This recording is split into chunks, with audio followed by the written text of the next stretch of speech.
സുരേഷ് ഗോപി അന്നൊരു ഡയലോഗ് പറയത്തില്ല എന്ന് പറഞ്ഞു. അപ്പോഴേ എനിക്ക് മനസ്സിലായി പുള്ളിയുടെ ചാട്ടം എങ്ങോട്ടാണ്. ഞാൻ പറഞ്ഞത് പറയണമെന്ന് പറഞ്ഞു. ഞാൻ പറയത്തില്ല എന്ന് പറഞ്ഞു. ഞാൻ പറഞ്ഞത് പറയണം. അപ്പം ഞാൻ പറഞ്ഞ് എനിക്കിത് പറയണം. അതങ്ങനെ ശരിയാവും. ഞാൻ പറഞ്ഞ അതേ ശരിയാവും. രണ്ടും എടുക്കാം, അങ്ങ് പറഞ്ഞതുപോലെ എടുക്കാം, എൻ്റെ കയ്യിൽ എടുക്കാമെന്ന് പറഞ്ഞു. പുള്ളി അത് സമ്മതിച്ചു. പുള്ളി മനസ്സിലാക്കട്ടെ, ഞാൻ എൻ്റെ എല്ലാം എടുക്കത്തുള്ളൂ. പുള്ളി സമ്മതിച്ചു ലഞ്ചിട്ട് എന്നെ നോക്കി ചിരിച്ച്. സത്യമണി സുരേഷൻ ഇങ്ങനൊന്നും അല്ലായിരുന്നു. ഉള്ളതിനും തുറന്നു പറയാമല്ലോ. ഒരേ സമയം VS അച്യുതാനന്ദനും ഉമ്മൻചാണ്ടിക്കും വേണ്ടി പ്രചാരണത്തിന് പോയ ആളാണ്. അത്രയ്ക്കുള്ള രാഷ്ട്രീയ ബോധം അത് ഞാൻ കണ്ടിട്ടുണ്ട്. ഭരചന്ദ്രനിൽ നിന്ന് അദ്ദേഹം ഇറങ്ങണം, ഇത് റിയാലിറ്റി ആണെന്ന് മനസ്സിലാക്കണം. അപ്പോൾ അതുകൊണ്ട് തൃശ്ശൂർക്കാരിപ്പോൾ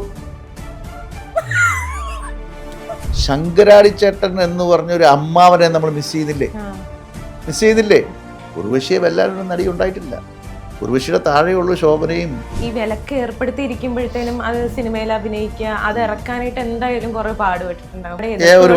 ഒരുപാടും പറ്റിയില്ല. നമുക്ക് ചങ്കൂറ്റം ഉണ്ടെങ്കിൽ ഒരുപാടും പറ്റത്തില്ല. എന്നെ വരട്ടിയല്ലോ, തർക്കങ്ങൾ നടക്കാറുണ്ട്. ശരിക്കും പറഞ്ഞു കഴിഞ്ഞാൽ ലേഡി സൂപ്പർ സ്റ്റാർ ഉർവശി ചേച്ചിയാണ്, എന്തുകൊണ്ടാണ് മഞ്ജു വാര്യർ അങ്ങനെ വിളിക്കുന്നത് എന്നുള്ള രീതിയിൽ. ഇപ്പൊ ഇർഫാൻ ഖാന്റെ കൂടെ അഭിനയിച്ചില്ലേ പാർവതി തിരുവോത്ത്, നിസ്സാര കാര്യമാണോ? പാർവതിയുടെ ഏറ്റവും വലിയ ഭാഗ്യം അതാണെന്ന് ഞാൻ പറയും. ഉള്ളൊഴുക്കില് ഉർവശിയും പാർവതിയുമായിട്ടുള്ള മത്സരത്തിൽ കുറച്ചുകൂടി നല്ല ആക്ടർ ഉർവശി കൊണ്ടുപോയി. അതായത് പറഞ്ഞ എല്ലാ വാദ്യങ്ങളും ഞാൻ ഈ പാർവതിയെ ക്ലോസ് ആയിട്ട് വാച്ച് ചെയ്യുകയും ഫോളോ ചെയ്യുന്ന ആളാണ്. ഒരു കാര്യമില്ലാതെയാണ് ഒരു IFFK എന്നിട്ട് അവര് നല്ല ചമയുകയും ഈ പാവം പെടുകയും ചെയ്തു.